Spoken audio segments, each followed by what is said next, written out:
Lições da Bíblia. Apresentação: Leandro Quadros. Hoje veremos que a salvação sempre foi pela graça e que a lei continua tendo uma função na vida do crente. Vamos começar lendo Romanos 3,31, que diz: Anulamos, pois, a lei pela fé? Não, de maneira nenhuma. Antes, confirmamos a lei. Ao tratar da justificação unicamente pela fé em Cristo, Paulo é muito claro em dizer que a lei de Moisés não é abolida. Pelo contrário, ela é confirmada. E por que a lei de Moisés, incluindo os 10 mandamentos que ali estão, por que esta lei é confirmada? A resposta é simples. Mesmo que a salvação seja unicamente pela fé em Cristo, esta graça vai nos levar a uma mudança de vida. Mostrando o quê? Que a lei tem uma função ética. A lei não tem função de perdoar, de salvar o crente. Isso é impossível. Porém, ela tem uma função ética.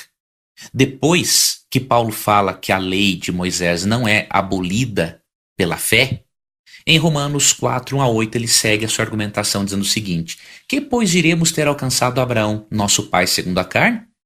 Porque se Abraão foi justificado por obras, tem de que se gloriar, porém não diante de Deus. Pois que diz a Escritura? Abraão creu em Deus e isso lhe foi imputado para justiça. Ora, ao que trabalha, o salário não é considerado como favor, e sim como dívida. Mas ao que não trabalha, porém crê naquele que justifica o ímpio, a sua fé lhe é atribuída como justiça. E é assim também que Davi declara ser bem-aventurado o homem a quem Deus atribui justiça, independente das obras. Bem-aventurados aqueles cujas iniquidades são perdoadas e cujos pecados são cobertos. Bem-aventurado o homem que o Senhor jamais imputará pecado.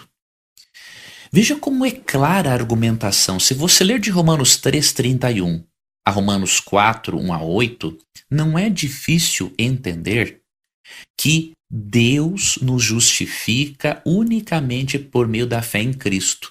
É a justiça divina que é atribuída a nós, unicamente pela fé em Cristo.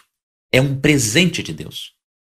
Porém, para evitar um mal-entendido de que alguém pense que a graça é um patrocínio de uma vida de pecadeiro, em Romanos 3,31, Paulo diz que a lei, os escritos de Moisés, não são anulados pela graça. E por que não podem? É simples também a resposta. Se você vê em Romanos 4, 1-8, Paulo está citando o exemplo de Abraão como um exemplo de justificação pela fé. E ele está citando o exemplo de Davi de um exemplo de justificação e perdão pela fé. Abraão era um pagão e foi perdoado pela fé em Deus. Davi era um adúltero e assassino e recebeu o perdão unicamente pela graça de Deus. Eles não foram perdoados pelas obras. Porém, Deus esperava que ao eles aceitarem a graça, eles tivessem um estilo de vida ético. E essa é a função da lei. Não servir como meio de justificação, como meio de salvação, mas fazer parte do estilo de vida ético daquele que é salvo pela graça. Isso não significa impecabilidade, amigo ouvinte. Por termos uma natureza pecaminosa, teremos erros, tropeçaremos na lei. Mas graças a Deus, temos a Cristo como nosso sumo sacerdote. E se nós não formos pecadeiros e estivermos lutando contra o pecado, mesmo que tenhamos os tropeços, o ministério sumo sacerdotal de Cristo, sua intercessão no santuário celestial, a nosso favor, garante o nosso perdão. Por isso, olhe para Cristo e permita que o Espírito Santo faça a diferença na sua vida e no seu estilo de vida ético. Um forte abraço e até o nosso próximo encontro aqui na Rádio Novo Tempo. Você ouviu Lições da Bíblia. Apresentação: Leandro Quadros.